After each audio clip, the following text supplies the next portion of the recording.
On today's episode, we'll talk about the Manchester United takeover, the controversy, the protracted takeover of the ownership. This is the Attacking Football Podcast.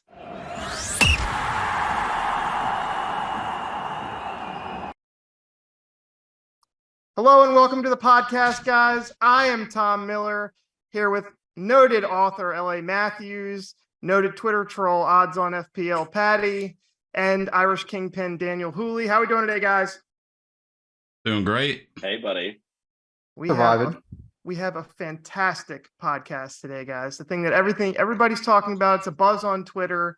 We're going to talk about the Manchester United takeover with Sir Jim Ratcliffe versus Sheikh Jassim. It's going to be one of those situations, guys, where there may not actually be a winner. There may not be a winner even proclaimed until, I think we're hearing like September now, guys, with all the processes. I want to start with the good part of it. The Glazers are leaving. LA, we've been waiting for the Glazers to leave for a long time. The EPL has, Manchester United fans have. How excited are you at least to have them leaving, even if it's in shrouded circumstances? Well, that's if they are. I mean, if the ownership model, the way that Sir Jim wants to run it, happens, they may very well still be here in September of 2036, but they may very well still be here. I mean, I'm excited to see them go, but it's at what cost? That's the question for me. It's at what cost? It reminds me of that meme where Wario's like, "I've won, but at what cost?" Yeah. Everybody's just fading. I feel like we're transferring the ownership of our club from one soulless entity to another soulless entity. It's frightening. It's scary. Oh, we've gone political already. So let's get into the idea there of a club's soul, because I believe that that's where the debate starts and ends here for Manchester United fans and for Prem fans in general. We just watched Manchester City win a treble. The circumstances of that treble, going back to how they built the actual club, they're controversial. And we have another country coming in to take over Manchester United, probably. Daniel, you're watching this country of Qatar that had all these bribery accusations. I mean, they're not really accusations. They're proven true. They bought a World Cup. They hosted a World Cup. Now, as a country, they're coming in to buy Manchester United. What are your thoughts on that as a fan and just for the whole good of the game? It's interesting because it's, I guess you're asking, do you want the devil you know or the devil you don't? And with the Glazers, if you could categorize them, to be lawful but legal, if that makes lawful but evil. In a way, obviously they're bad. They've been sucking money at the club, but equally they haven't beheaded people for reporting. They haven't, put people on trial for the most obvious things, and the freedoms and expectations that we have, I guess, in the Western world don't really exist to the same extent there. So I guess, do you want just some evil capitalists sucking money out of the club, or do you want a nation state to buy it? And what is very clearly sports watching, and I'm not trying to put people into political brackets, but is it, do you want a nation state coming in using our club clearly to put forward a political interest, or do you want the Glazers who just want to suck the soul out of the club and run us dry? They're really bad options, and you're left choosing the worst of the two evils. But ultimately, and this is maybe my hot take, I prefer the Glazers. They are bad, but I can still support this club, and I find that hard to do with Qatar, knowing the consequence of that is we're endorsing and we're allowing a country that doesn't align with my views anyway to thrive. That's fair. Paddy, when Daniel talks about sports washing and the idea of a club coming in, a country coming in to buy a club as big as Manchester United with all the fans that come with it, we've already seen the civil war that's taking place within the fan base. Like Daniel said, you're worried about a soulless club. Do you think that any Manchester United fans are willing to wait all this time period, get the Glazers out, just to give it up for Qatar to come in and then maybe even get the scarves out again if Qatar is a problem?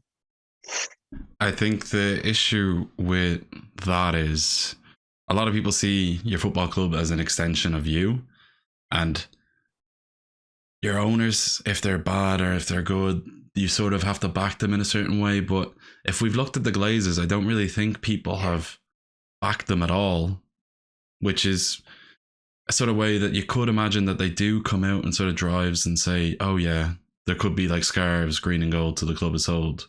But I think a lot of people actually just don't care about what the owners are as long as they pump money in. But whether you think that's an ethical decision or if you just think it's a childish thing, personally, I think a club should represent who you are. And it's not just about money. It's not just about trophies. It's about so much more than that. And Man United it's a club. It's a community club. The people actually care at it. So I think the thing is you might see a larger representation of online fans versus local fans. This is just speculation, but I don't know. I think a lot of people want just to win, and it can be winning at any cost.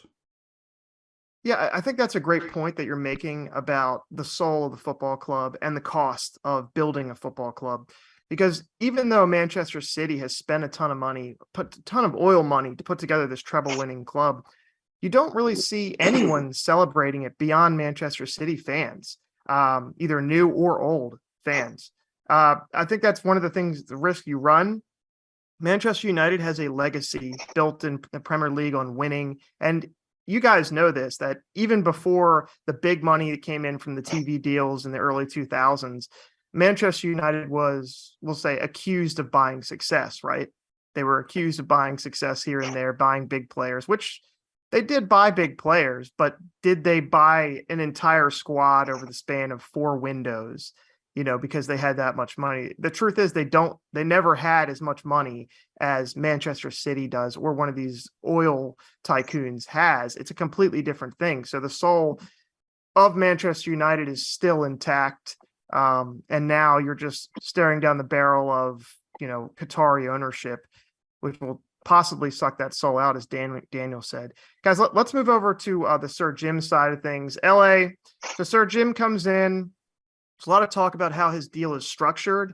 I believe that with these billionaire deals over clubs, they're all structured usually on debt or investment, very complicated ways of putting together a financial package. But the other side of the argument for Jassim is that Sir Jim is building on debt again. Do you see that happening, or do you think that this is just run-of-the-mill billionaires being billionaires and it won't be another Glazer situation? I don't think it's going to be another Glazer situation, mostly because from what we understand, and let's face it, we're all talking hypotheticals because none of us are actually in the room where these negotiations are going on. From the best understanding that we've gotten, the structure of Sir Jim's deal is that Ineos will bear any of the debt rather than the club. So we won't be laden with debt and interest repayments on that debt as a club, which will then in turn not allow us to invest the money that we generate organically back into the club. So we won't be taking our revenues. We have the highest revenue generating club in the world can use the revenue that it's generating, as opposed to trying to service debt from a leveraged buyout. It seems to me that Man United is not a club that needs a billionaire benefactor to come in and put hundreds of millions, if not billions, into the club, into the playing squad, into the X, the Y, to the Z. It just needs to be allowed the freedom to spend the money that it already has, which for the last 15 years of Glazer ownership, it hasn't been able to do. So they have been really able to go out and spend £100 million on a player here or there. But that's not going into the infrastructure of the club. The stadium is falling to pieces. I was there for the Leeds game this year. I was there for the Arsenal game this year, and it was honestly, it was sad to see the stadium in the state of repair that it is. So,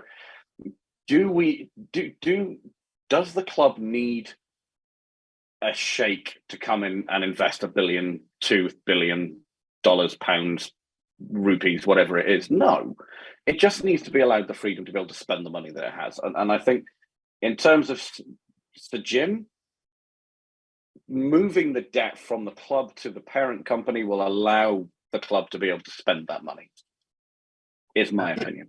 Yeah, that's pretty fair. Daniel, what are your thoughts? To build upon what LA is saying, the issue I don't think is not only the money we have to spend, but it's how we're spending it. And I think that can be highlighted that, like, clearly if you look at our transfer policy, we're spending the second most behind obviously our neighbors. And the issue is not that we don't have money, because as LA said, we have more than enough money. It's the people in charge are insane at spending money. They're choosing the worst possible deals. I saw something that if we were to sell Eric Boyd today for 2 million, I think he'd go down as our 5th best sell since David Beckham. Not only are we spending crazy money at players, we're just badly run. And all we need is some competency. And that's not guaranteed with Qatar. Look at PSG. And what's quite interesting, if you look at PSG, and clearly from the outside in, oh my God, they had Messi, Neymar, and Mbappe. The fans should be over the moon. But the PSG fans despise the Qatari ownership, and they despise the players on the pitch because they're not playing for the club. And the fans, the ultras, realize that they are just there as a vehicle for the owner, for the interest of the ownership, and not to benefit the club and the area. Which is funny because PSG probably has the best academy in France, and if they were to just play academy prospects, PSG would be much better than they are now. Dan, do you know which of the which first team squad player of the last 15 years has actually made a profit in terms of sales? I think I know this. One in the last. Dan James. It's Dan James. In the last 15 years, the only player we have made a profit on in terms of selling, compared to what we bought them from, is Dan James. Enjoy the net profit. That's a sorry state of affairs, isn't it? The net profit was only 5 million. I think we bought it for 15 and we sold them for 20. Not good turnover. I would say though that success builds those kind of things as well in terms of profitability. You look at Manchester City now; they're selling their fringe players, their rotational players, for 50 and 60 million. That's because these rotational players that are playing in the Carabao Cup and that are playing against bad teams, they look great in a great system that's built perfectly. It runs really well. Real Madrid's done something similar where they sell their players for a lot of cash because they look good on good teams. Yeah. Paddy, your thoughts on getting back to the Qatar versus Sir Jim argument, how the finances are structured, etc. Do you think that if Qatar buys up Manchester United and they can just buy success immediately, they dump all that money that they say they're going to into the stadium, and they dump all that money into the squad, is that something where you just instantly get success like everybody is expecting? I think anybody who comes in as an owner into the Premier League now has to realise they're coming up against one of the best sides ever in Man City. Regardless of how much money you put in, you have to look at Chelsea. Chelsea spent 600 million. They finished in 12th. It doesn't guarantee success. And Chelsea have a great academy. They've got great everything. It doesn't matter. You can spend as much money as you want. It won't guarantee success unless you have smart football people there. And we all know we don't have smart football people there. Look at Murta, as in, how many times has he gone away on holiday to somewhere like Turin and come back thinking that he signed Rabiot and spread news that it means that it's happened? And then look at Frankie de Jong last year as well. We spent all summer long planning on getting this player who's perfect for the system, and he's been fed lies by the agent, and he doesn't know that he's being fed lies. It doesn't matter if we have all this money, we'll still spend it on old players like Casemiro for 70 million, who, while he's class, he's 31 years old now. We already have to plan for a replacement. It's just short-term planning. And the thing is, as much as I want Harry Kane to sign for us, if we sign Harry Kane, look at the age profile of our squad. We have to replace so many players, and it's not cheap because these players don't have resale value. We sign Kane, Casemiro, we already have. Then we have other players like Fred, who's 30. Then look at the defense. Luke Shaw's getting on. I think he's 28. Varane's old. Maguire's old. Lindelof is old. De Gea's going out. Like, as in I don't think Eriksen. Maguire's issue is age. Yeah, true. It's what's in between the years. But if you look at like Christian Eriksen as well, he's also old. We've got a lot of players that we need replacing. And the issue is, if we get a new owner who comes in and the fans demand success with it, what's going to happen? We're going to sign players like Kane, who's an instant guarantee of goals. But the worry is then we have a squad where the average age is probably one of the oldest in the league. What do we do with that? We have to do something like Chelsea, where a Qatari club comes in and starts investing money into our fringe players for 60 odd million. Do you think that happens?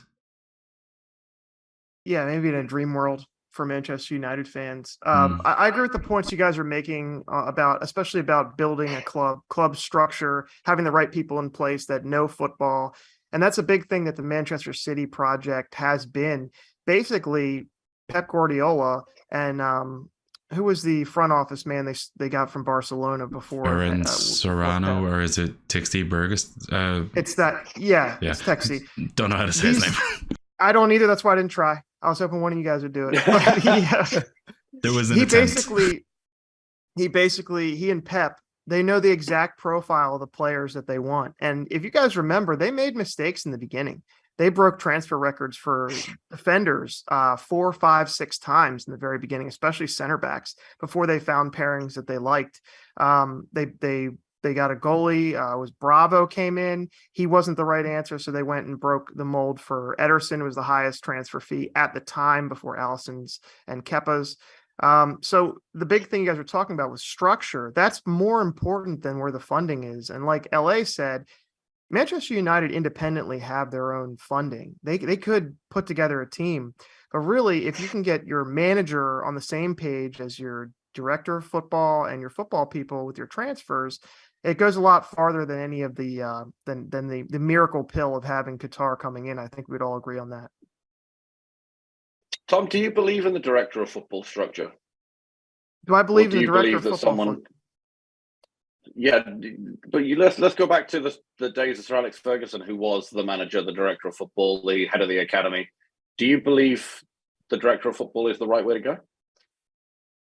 In the US, we have National Football League. We have fake football guys. The brown one that's like real. It looks like it's not really football. The egg.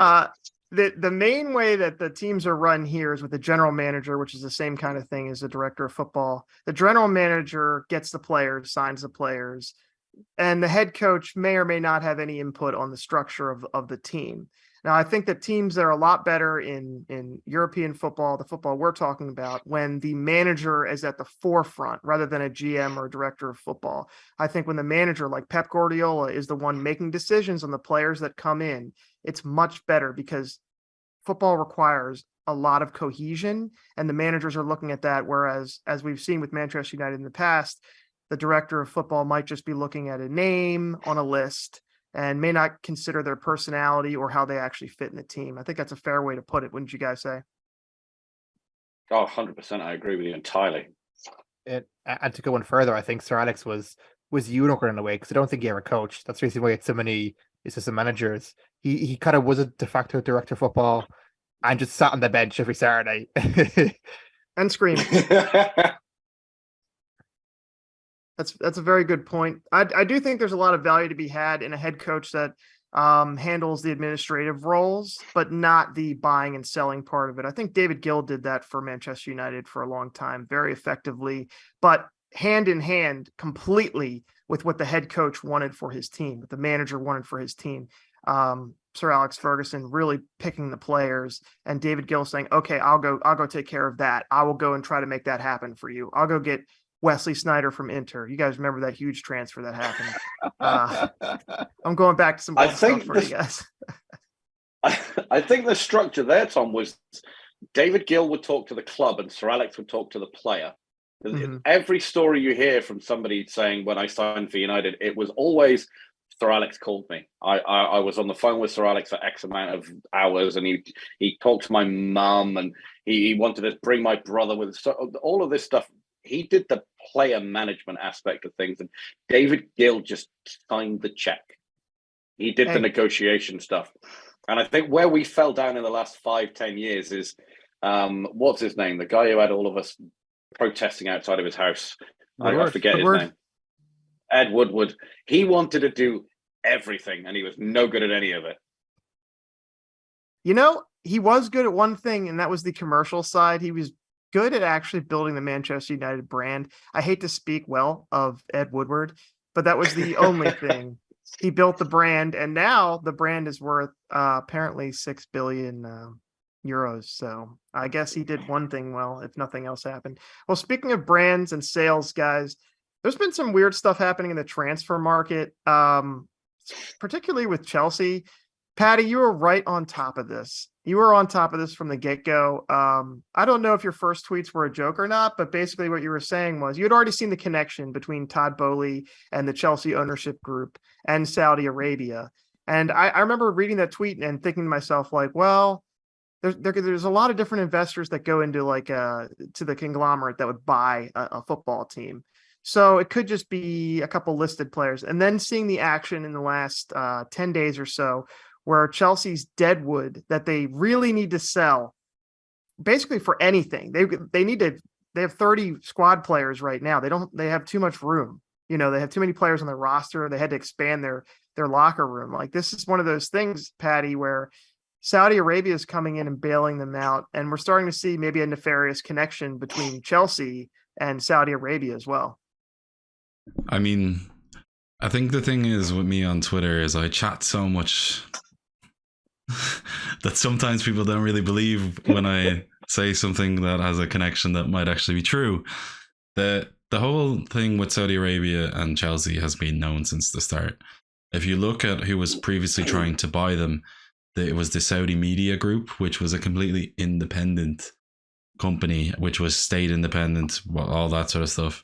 And the main reason the Rain Group didn't accept the purchase from them or even consider them was because of the fact they were not going to be considered a separate entity. Now, when you look at something like this, where they've been bought by Clearlake Capital, massive fund, whatever. But if you are a massive investor in a fund and you are putting billions into it, you have a say of where your money goes. It doesn't matter if it's 1%, 2%, 3%, 4%, 5%, or however much it is. You're going to have a say on where that money goes. And if you are PIF, who are invested in Clearlake Capital, you've got a really big say on where you're going. This has been known from since the start as well. I was tweeting about it back in January about this connection. So it's not something which has just gone under the radar. But the main thing which it just proved it to me was this trip that Todd Boehly went on there the other day. Flew out to Saudi Arabia, and this is right after Newcastle as well had recently just announced a new sponsorship deal where it had risen from 6.5 million a year to 25 million a year, where they're being sponsored by a state company. It's, without a shadow of a doubt, financial doping. Nobody else can say that. And no matter how many children say to me, cry more on Twitter, it's just pointing out the obvious.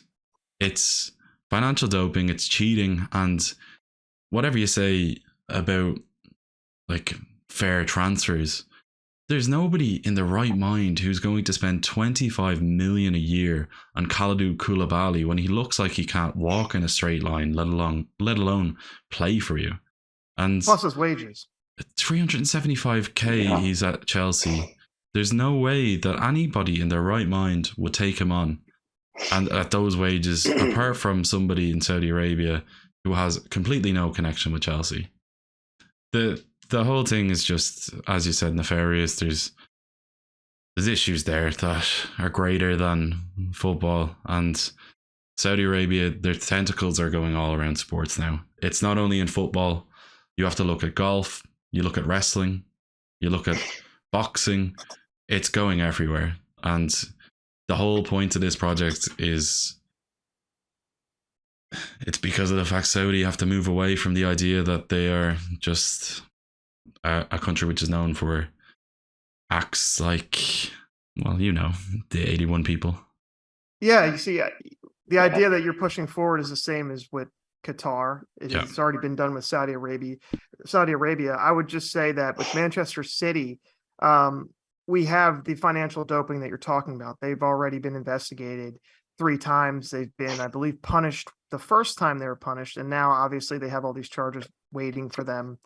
My big concern as a Premier League fan, not a Manchester United fan, just a Premier League fan, is how do you hold these states accountable? How do you hold Newcastle accountable? How do you hold Manchester City accountable? How do you hold Qatar potentially accountable? They have infinite funds to buy all the lawyers they want to, Daniel.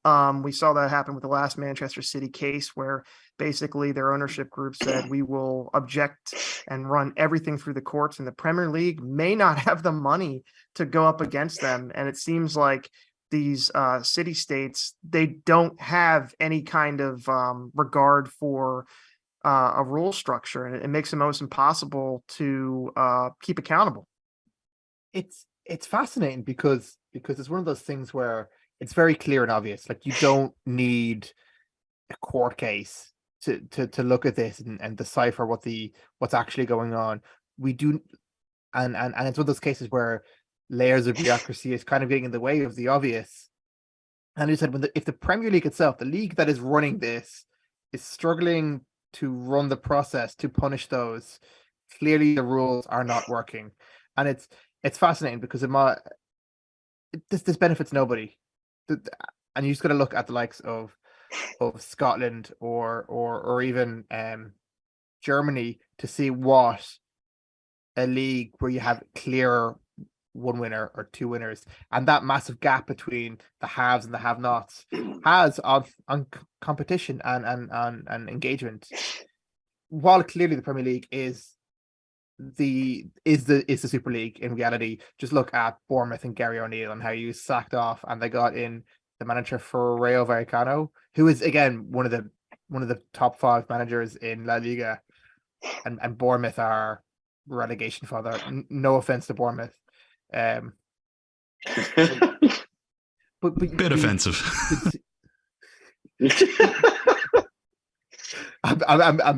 But it's pretty clear though that while the money is there, that those at the top, the likes of Newcastle, Man City, and Chelsea, that you cannot compete with them financially. You cannot compete with them.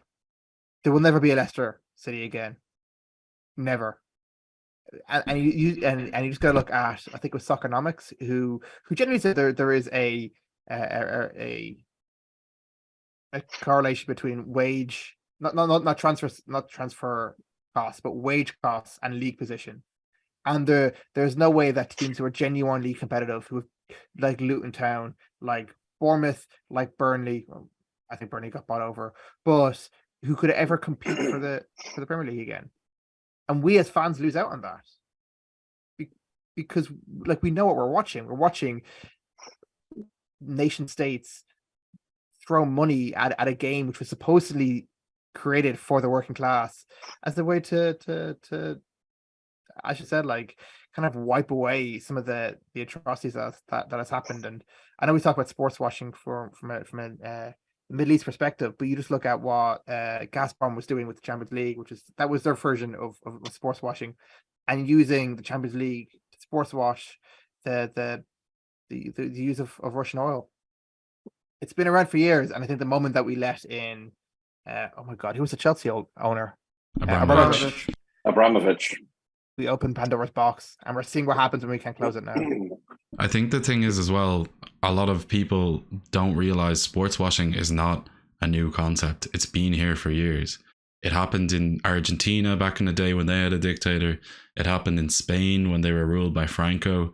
It happened in the German Olympics when Hitler was in power. Sports washing has always been used as a form of getting people on side to show you're this great country. Look at Russia as well. They hosted the World Cup. They hosted the Winter Olympics. China as well wanted to do it as well. The thing is, all countries want to do it because of the fact it makes their image look better on a social level. Everybody went to Russia and they came back and they're like, oh, it was a grand country, it was safe, didn't feel threatened whatsoever. And now we look at what's happening there with Ukraine. So it is what it is. Like, as in, sports washing has a means. Everybody understands it. I think some people just want to act like they're ostriches and leave their heads in the sand and pretend that this isn't actually real. There's a reason that people do it. There's these people like get rich, and like if you look at the PIF, they make billions a year on their investments. And the thing is, they're not silly people. Like, these are smart investors who make a lot of money. They're investing into something not for the love of Man United, not for the love of Man City. Do you honestly think a lad from the UAE supported Man City as a child? No. I mean, it's the nicest way possible. No, nobody even in Manchester did. But there's not a little glory hunting lad in the United Arab Emirates who is like, I'm watching Man City in the second division. that might go across my line, but I don't care. Do you think it's a little bit like Robinho? He thought he was buying the other Manchester club. He must have thought he was getting a bargain if he bought Man City for that price. I'm trying to imagine there's some kid obviously in Saudi Arabia or in Riyadh watching Stephen Ireland go absolutely nuts in the early 90s. Stephen Ireland, Jedson Fernandez, all the lads. Alano. There was some ballers back then as well, yeah. Oh, Alano, what a player. Stephen Ireland had himself a great 6-month stretch there. He was brilliant for 6 months. Great head of hair on him as well. Fantastic. Who was the other? Was it Michael Johnson? Oh, Michael Johnson's a sad one, isn't it? He quit when he's like 23, 24. And I think he did an interview there recently. He's working in a state agency now. But yeah, he's turned his life around. He just hated football. All right, guys, let's bring the conversation back. We're going to bring it back. We've digressed pretty harshly here. Wouldn't be but like the ideas that are being thrown around, I think, center around the concept of basically PR, if I'm not mistaken. If you really boil it down, it's PR for entire countries, and we have countries. It's very difficult for other countries to hold countries accountable for their actions in a global theater, and to have it come in where you have the Premier League or UEFA. We saw UEFA basically have their own rules thrown back in their face because of statute of limitations on the Manchester City charges. They just basically, Manchester City kept throwing lawyers over and over at all the legal language that was put together by UEFA way back when, because they never thought that they would have to compete against a nation with borderline infinite funds. So it's a very scary thing for football, like Daniel Whooley said. But maybe the idea there is that when you want to have one of these top clubs, you want to follow one of these top clubs, it's going to be billions of dollars. And where there are, pounds, where there are billions of pounds, there's going to be people that get to billions of pounds, and a lot of people that get there, for the most part, may not do it in the nicest ways, guys, to put it as well as I possibly can. But let's stick with the football now. We are at a point in the summer.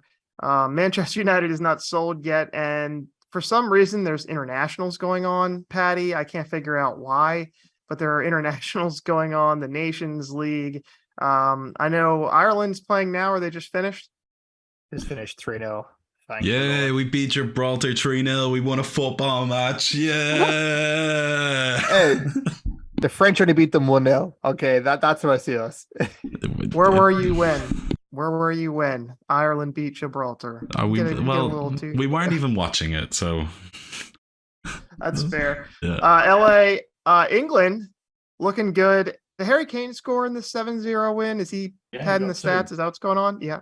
Yeah, he got two. One from a Luke Shaw assist and a penalty.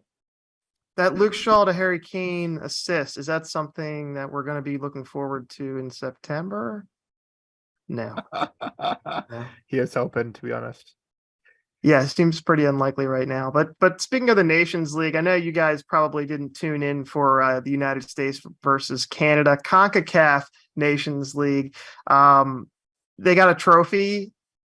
I don't think there's any players that I've seen from any nations, North American or European or South American, who has said, I'm really excited about the Nations League. Especially Kevin De Bruyne came out, LA, and Kevin De Bruyne is like, we have already played 67 matches this year.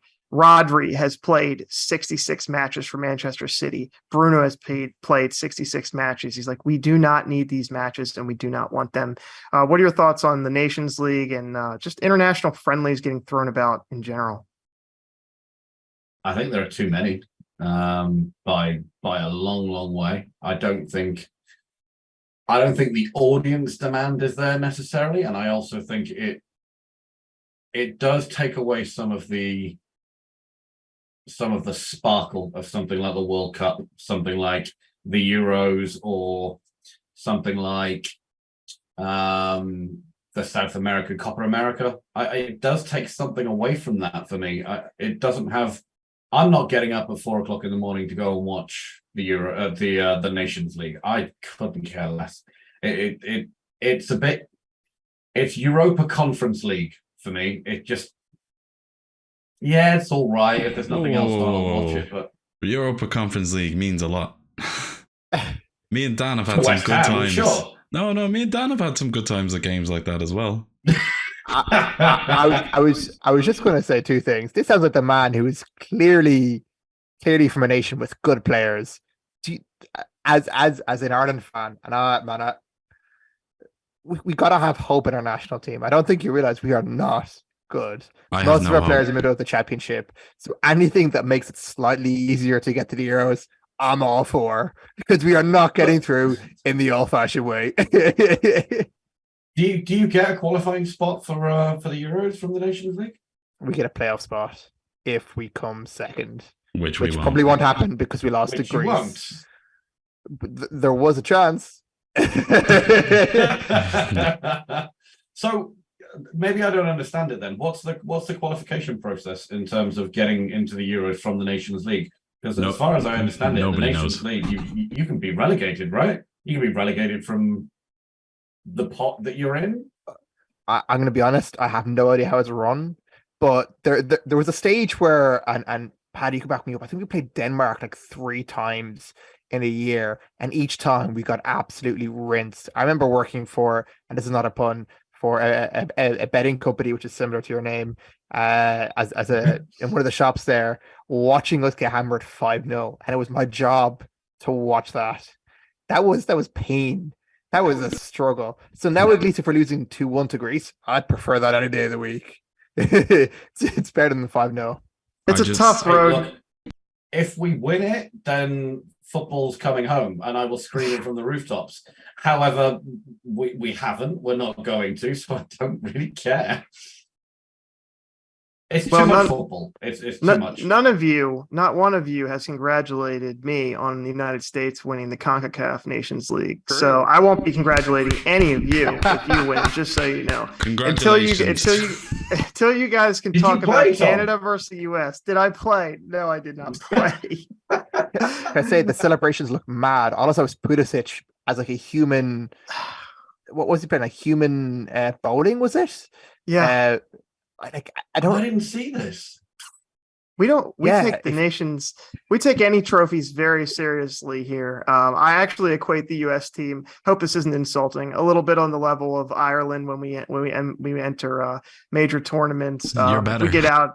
If we get out of the group, we're usually pretty excited about it. But I still don't see the need for all these internationals, especially after 11-month season, guys. I mean, we had the World Cup all the way back in December and November. Like that went through. We started the season early because of that weird winter World Cup, and we're finishing at June. The last game is a Champions League final on June 2nd or 3rd.